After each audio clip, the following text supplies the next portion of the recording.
If you're not romanticizing your life, then what the fuck are you doing?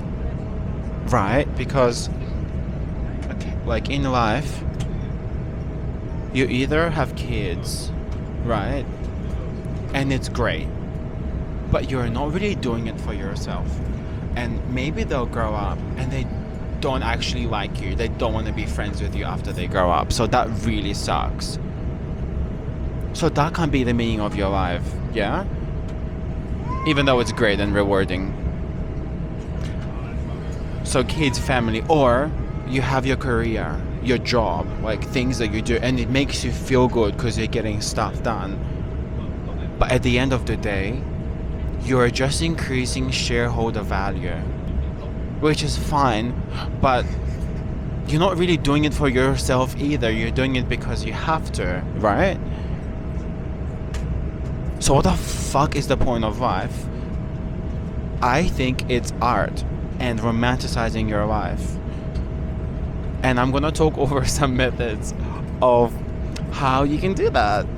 I hope you enjoy it. We're on a British Airways flight.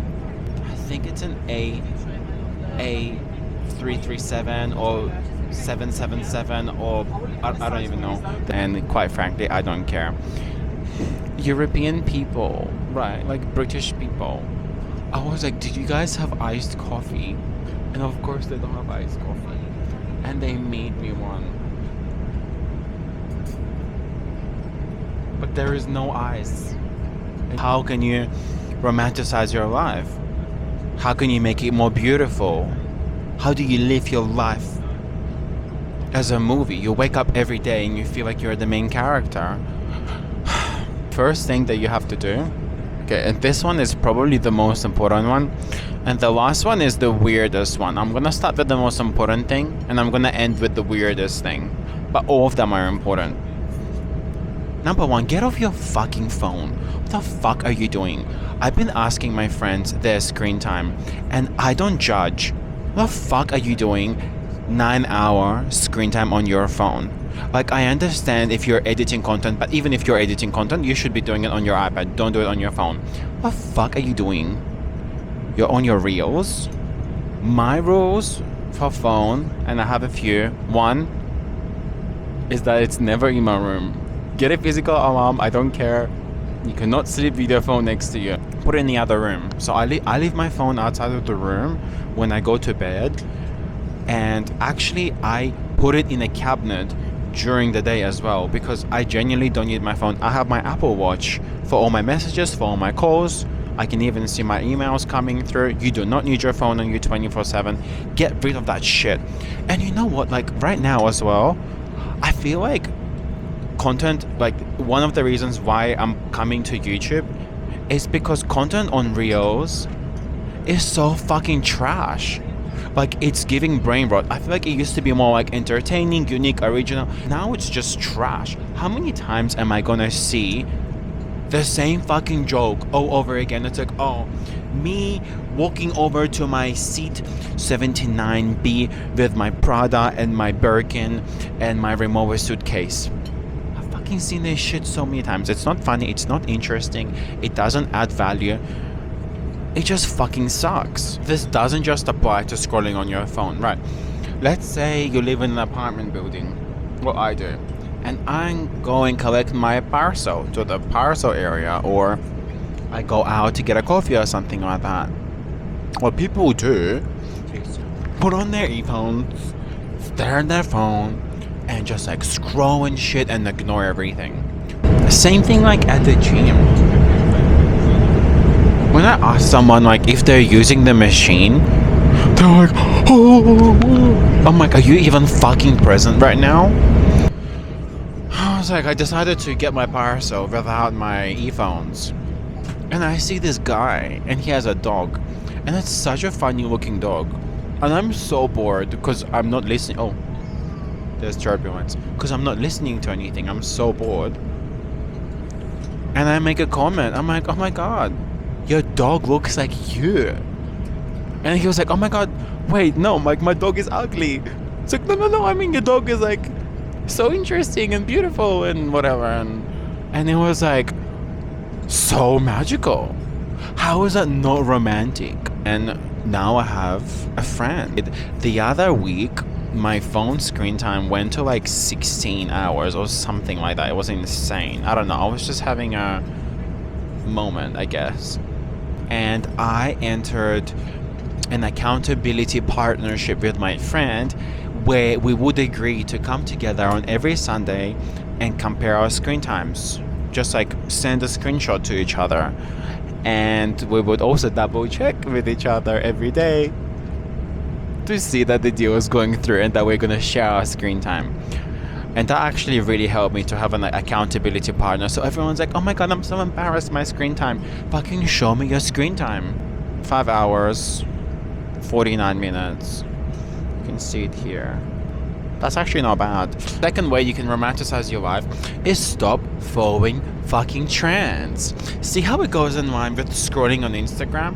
So in 2016 or whatever, 2017, when everybody was getting Starbucks, I was getting a matcha. And I was getting chai. Right now, all the basic bitches are getting matcha. And guess what I'm getting? I'm getting a Starbucks. And you know what? It's great. Nobody goes to Starbucks. I never have to wait. And those people that are telling me like, oh my god, like why are you getting a Starbucks? You shouldn't be getting a Starbucks. If you're born in a country that has a Starbucks, fuck you, because you're so fucking privileged, and shut up. Thank you. But no, for real, this applies to everything. Clothes, like even if you are traveling. Do you think that if you go to Paris in the middle of the summer, you're going to meet hot young French people? No, you're not. You're going to meet middle-aged American couples. And not that it's bad to meet middle-aged American couples, but I want to meet middle-aged American couples when I am myself a middle-aged American couple. So don't go to Paris. Don't go to Rome. Go to a village in Montenegro, in Romania. Like I went to a village in the south of France. It's called Ognac or something like that, in a chateau. The village has 900 people. During the 3 days of my stay there, I met more cool local French people than I have in all of the Paris trips that I've had combined all over the years. So stop doing basic shit and honestly go somewhere new. You know, local people don't stay in their hometowns during summer. They all leave. They all go to like the coastal cities or back to their villages or their villages or something like that. But that is just like one example that I can give you. I guess like maybe the last example is like not following trends. Like if you're creating content, like oh my god, fuck, you really need to make unique content to stand out, otherwise it's just shit. Which makes me think, is this unique content? Like, do you like this content, like the things I'm saying? But for real, please subscribe, because if Instagram algorithm is gonna continue doing what it's doing, I'm gonna have to be making recycled jokes, because people don't want unique shit anymore. They just want brain rot, because I don't want to be making brain rot content.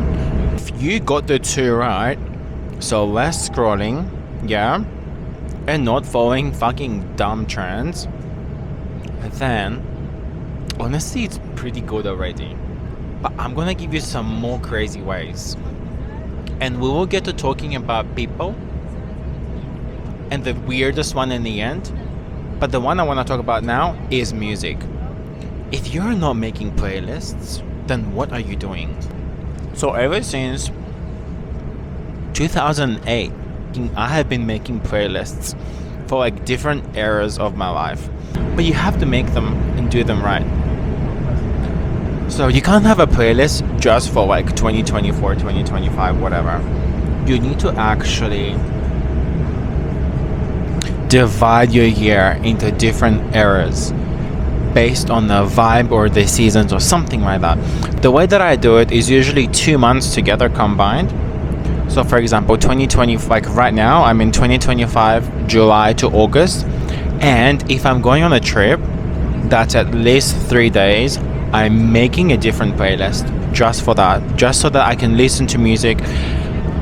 Because the thing that I realized is that when I am listening, when I'm not really listening to any new music, I don't really feel inspired. I don't really feel good. I feel like I'm not making new memories. But finding new music is actually like low-key effort that pays off. You can do it on the train. Like on Spotify, there's Release Radar and Discover weekly playlists. Those are tailored to you. That's how you can discover music. I also have been using YouTube Music as well. If you have premium, that one's available. That one's pretty good for discovery. Another way that you can find music, and this is so embarrassing, but when I went out in China, I actually used to like turn on Shazam, and that's how I would discover music. I moved to LA this year, so I created a whole playlist just dedicated to that. And I even put a little cover. This one is also very important. And then this is me going to Washington. Like, if you're going to Seattle, you need to romanticize the shit out of it. Even though you're going to Seattle. Look how nice this looks. And then when I went to Seattle, I looked at okay, who's from Seattle? Maybe I should add some songs. I even searched Seattle vibes, just so I can add more music, and I discovered so many songs. So you should do that. I highly recommend doing that. And this trip also has a playlist, but I have not added the cover photo yet. Do you want to do it together? They brought tea. Look at this thing. And you know what? Sometimes when I have a really tough period of my life, I go back in time to a really good period, and I just listen to the music from that period. And I think because I do put cover images, because we're all getting older, right? And I don't even know June 2021, I have no idea what that means. I don't know what happened, I don't know who was in my life, but if I see a photo from that period, like an iconic one, maybe from my graduation, I'll be like, oh yeah, now I know what era is this, and I'll be able to go back in time and romanticize it a little bit. So that one's really important, both for looking back, but also for living in the moment. If you go to your French village, you're going to be adding some songs to that playlist that you will then listen to. And my other rule is that I'm not allowed to listen to old playlists when I'm traveling, because it's time to make. Oh, now we're going to get to people. Number 4 on how to romanticize your life. You guys need to start buying gifts for your friends. And I know that we're talking about ourselves and romanticizing our life, but it's all gonna make sense. Because when you do something for someone, it actually feels so fucking good. And it doesn't need to be expensive.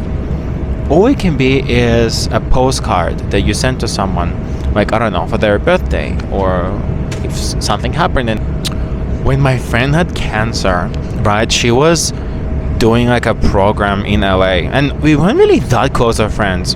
Honestly, we probably were just acquaintances. But she was doing a program at UCLA, and I was in DC. And she was studying at the University of Sydney, so that was an exchange program. And she had to go back because of her cancer, and do all of that stuff. And I was like, oh my god, this is so fucking hard, right? So I sent her a parcel from LA when I was in LA, and a book, a card being this place reminds me of you, and just a bunch of LA things, things that you'd buy in LA. It was back in 2019, so whatever I thought was LA, I don't think Crumble existed. And I sent it to her, and I actually don't know if that helped her,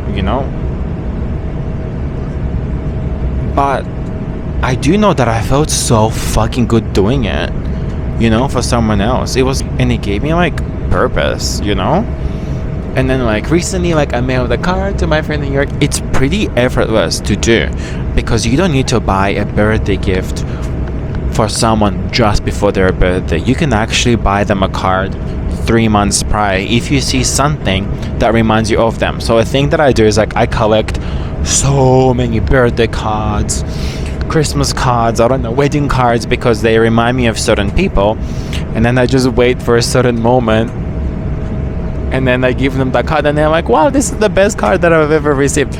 I actually bought one of my coworkers a I'm sorry you're leaving card, because I was really manifesting that they were leaving, and they did leave, and it was a really, really good card. You might ask, like, Pasha, I don't have time for it. You know, if someone's birthday is coming up, it takes so long to figure out what they really want or to find the right card for them. And my answer is to do it proactively. So if you see something cute that reminds you of your friend, for example, my friend has been getting obsessed with like sausage dogs. So I saw these like sausage dog socks, and her birthday is like in December, but I got them now because I know that when I give it to her, she's gonna be like, oh my god, where did you find this? Like, this is so cool. And I don't think this will be available anywhere in December. Things like that. Or like the sausage dog notepad. I don't think I got this from the village. I don't know. So things like that. I have like 2 friends that are French. I have 2 French friends, right? One lives in New York, one lives in Sydney. They both just had a baby separately. So I saw these like French books, really cool, like Disney French books for kids, like picture books. They are so cute, vintage, like perfect condition, like original Dalmatian book. I'm like, oh my god, I want to buy it, but it's in French and I don't have children. And I realized it's like, I'm gonna buy it for my French friends, and I don't know when I'm gonna see them. I'm not in Sydney or New York, but when I do, it's gonna be so fucking meaningful, because I'll be like, hey, here is a French picture book that I bought 3 years ago from a village in France, and they're gonna be like, oh my god, you were fucking thinking about me. And that's like what, and I think that is actually very romantic in the sense of romanticizing life. It's like you feel so fucking good doing this shit because you're doing it for someone else, you know? I love it. But you don't have to do anything expensive. Like, honestly, just a card is so fucking good. And if you don't have money for card, just like messaging your old friend or someone that you know, be like, oh my god, like, I just saw this and it reminded me of you. Is so vibes. If you know, you know. If you don't, you don't. But I genuinely believe like we were brought on this earth to like share experiences and take care of each other, and there's nothing more romantic and thoughtful than that. And now the weirdest, last and strangest way that you can romanticize your life. And that would be to suffer and to struggle. And I know what you're gonna say. You're like, Pasha, like what did you because did you come here thinking that I will tell you to decorate your room and go to art gallery and to have a coffee and read a book and blah blah blah to romanticize your life? No, I'm not gonna do that. I am going to tell you to pursue struggle and to find beauty in suffering, because at the end of the day, everybody's fucking suffering, like in their own way. And the best moments, the most euphoric moments where you feel like you're a main character, where you're a main character of a movie, moments where you overcome that struggle or whatever challenge you have. Now, like for me, what comes to mind is when I was in Russia. In Russia, you have high school from Monday to Saturday, not Monday to Friday. I don't know if they still have that now, but I went Monday to Saturday, went to high school, and on Sundays I had the intensive English school from 7 a.m. to 3 p.m. So basically it was Monday to Sunday school non-stop for 2 years. And fuck, that was rough. Like, that was fucking shit. And I remember back in time, like probably like the worst time of my life, genuinely. But now that I look back on it, I'm like, holy fucking shit, this guy, main character, a hero. Because now I speak English and I live in America and I get to do amazing things, and thank God I was suffering and struggling and like going on this path. And then similar thing happened like when I moved to America from Australia. You know, I was like so fucking euphoric, and up until that moment I was like low-key figuring out my shit, like putting together paperwork. Like, it's really, really hard to move to US, and around the time when I was moving to US, and I know that it was the most special main character period of my life, because that period, like the playlist that I had for that era was slapping. There was like over 100 songs, and I felt really good about it, even though in the moment I felt like it was tough. So I do think that the more we live, the better perspective we have on, you know, things that happened in the past. And so I think everybody struggles like in their own unique ways, and I think it's important to think about the end goal and I don't know, I guess to find beauty in it, because there's no fucking choice than to do that. So that's basically my video. I would like to thank United Kingdom and British Airways for fueling this video with their unlimited tea. I drank like 4 Earl Greys and maybe 3 green teas. And to thank you guys for watching this video. I hope that it was good. I hope that it was unique. I hope that it was something different. Genuinely. Let me know what you want to see next, and I'm rooting for you. And I love you. Okay. Bye.